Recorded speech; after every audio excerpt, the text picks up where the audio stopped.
La rentrée de la maîtresse d'Agnès Bertrand et d'Axel Scheffler.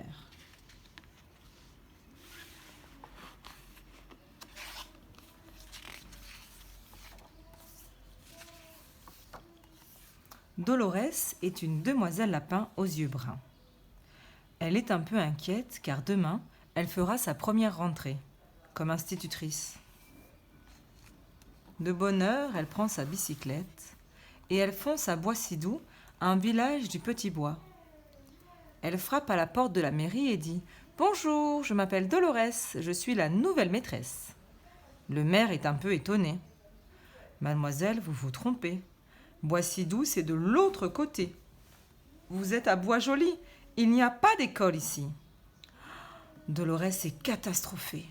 « Je suis perdue, oh là là, c'est terrible.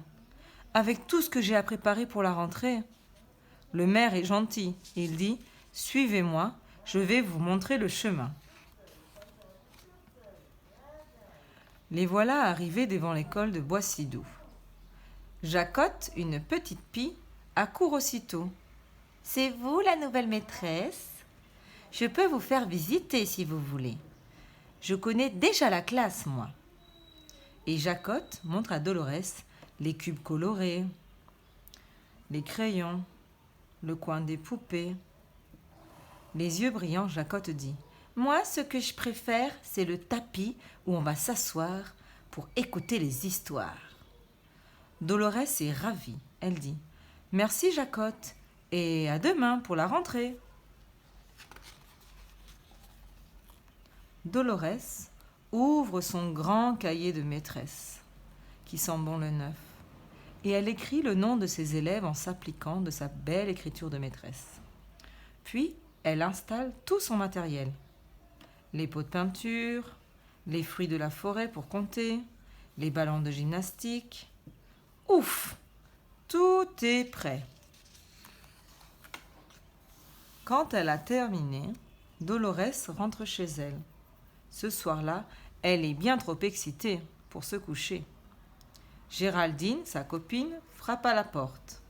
« Bonsoir, Dolorès. Montre-moi ta tenue de maîtresse. » Dolorès s'écrie. « Oh là là, mais je n'ai même pas choisi mes habits pour demain. » Géraldine lui conseille. « Mets donc ta robe rouge. Elle va si bien avec tes yeux bruns. » Bonne idée. Une maîtresse doit être jolie le jour de la rentrée. Dans son lit, Dolorès gigote un bon moment. Elle met son oreiller sous ses pieds, puis sur sa tête, puis sous sa tête. Enfin, elle s'endort d'un sommeil de plomb. Le lendemain matin, elle dort si bien qu'elle n'entend pas du tout le réveil sonner. Et quand elle ouvre les yeux, il est presque 8 heures. Oh là là, je vais être en retard, le jour de la rentrée. Dolorès se lève d'un bond, elle dévale les escaliers, elle saute sur son vélo. Le facteur, qui passe, éclate de rire. « Hé hé hé, Dolorès, que fais-tu sur ton vélo en chemise de nuit ?» Tac à tac, Dolorès remonte dans sa chambre, vite vite, elle enfile ses habits et elle redescend aussitôt. Elle pédale à toute allure sur le chemin de l'école. Les feuilles claquent contre ses roues, le vent siffle dans ses oreilles. Ouf! Dolorès est à l'heure. Mais son cœur bat très fort quand elle voit par la fenêtre ses élèves arriver. Il y a Jacotte, bien sûr, la petite pie. Il y a Roussette, l'écureuil, Mirette, la taupe, Oreillette, la lapine, et aussi Picotine, Mutine et Trottine, les 3 petites souris, Ronflotte et Grognotte, les frères Marcassin, et enfin Bichette et Bichounet, les 2 fans gracieux. Dolorès est si intimidée qu'elle voudrait se sauver, disparaître dans un trou, et qu'on ne la voit plus du tout.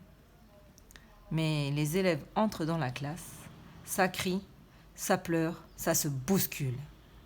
Alors Dolorès se dit à elle-même « Courage, ma vieille, c'est à toi la maîtresse tout de même de tenir bon. »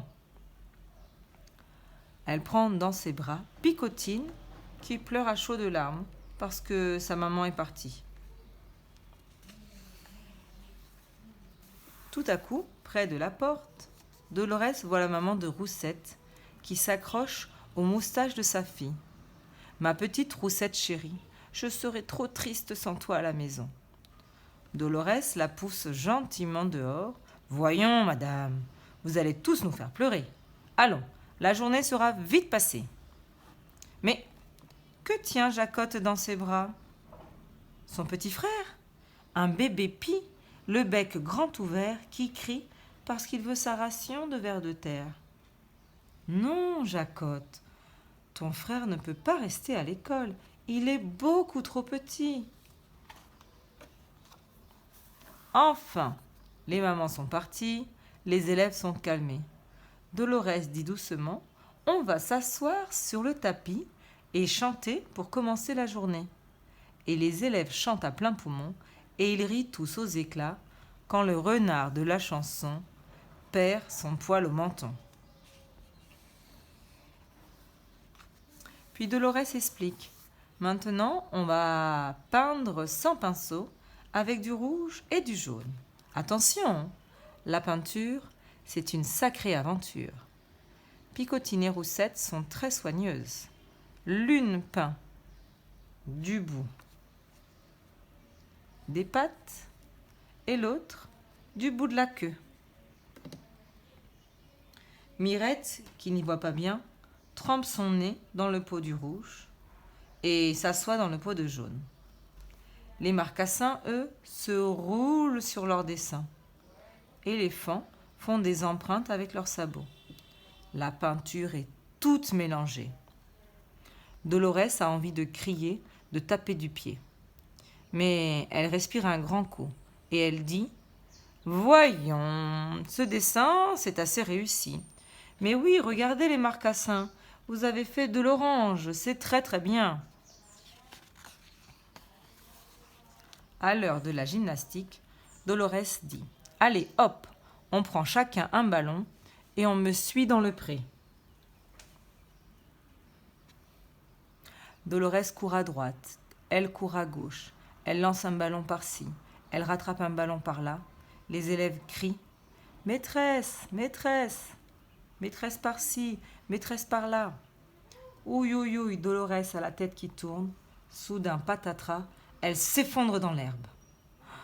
Tous les élèves se précipitent autour d'elle. Grognotte demande « T'es morte, maîtresse ?» Mais Dolorès ouvre les yeux et elle dit « Ce n'est rien, je suis tombée. Ce sont des choses qui arrivent aux maîtresses, même le jour de la rentrée. » Mais c'est déjà l'heure des papas et des mamans. Vite, Dolorès ramène ses élèves dans la classe. Ils sont tous sagement assis quand résonne un terrible grognement. Affolée, Dolorès cache les petits derrière son bureau pour les protéger. Alors un gros sanglier s'approche en riant à pleines dents. « N'ayez pas peur, mademoiselle, je suis le papa de Ronflotte et de Grognotte. J'ai une grosse voix, mais je ne suis pas méchant. Est-ce que tout s'est bien passé ?» Dolorès est un peu gênée de s'être affolée. Elle sourit. « Tout s'est très bien passé. Vivement demain, j'ai hâte de recommencer. » Cric-crac, l'histoire se termine là.